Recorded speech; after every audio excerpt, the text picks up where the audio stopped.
नमस्ते, स्वागत है मेरे चैनल में। आइए सुनते हैं बेटी विवाह गीत। पूर्व पश्चिमावा से आवेला बदरिया, पूर्व पश्चिमावा से घेरी काल बदरिया। अरे बरसेला माड़ावा के बीच रे ललनावा से, बरसेला माड़ावा के बीच रे ललनावा। पूर्व पश्चिमावा से गिरले बदरिया, पूर्व पश्चिमावा से गिरले बदरिया। रे बरसेला गना के बीच रे ललनावा से, बरसेला गना के बीच रे ललनावा।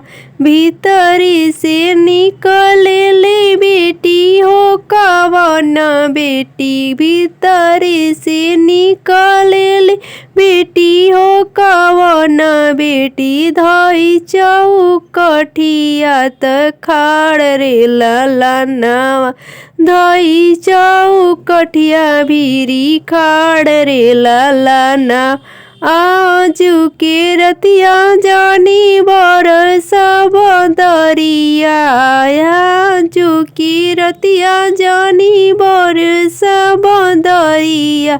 अरे आसिर पड़ी है सिंदूर रे ललनावा से, आजू सिरवा पड़ी है सिंदूर रे ललनावा।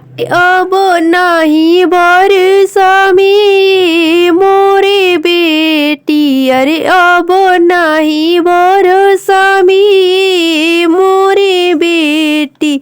अरे घूमी फिरी लगबोया आकाश रे ललनावा से, घूमी फिरी लगबोया आकाश रे ललना।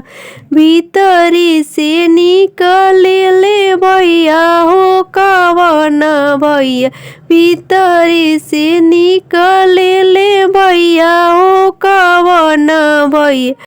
ना ललित होई जाए रे ललनावा से, नैना ललित होई जाए रे ललनावा। सोनावा के छातावा छावाई मोरी बहिनी, सोनावा के छातावा छावाई मोरी बहिनी। अरे सिंदूरा पड़े तोहरा मांग रे ललनावा, सिंदूरा पड़े तोहरा मांग रे ललनावा।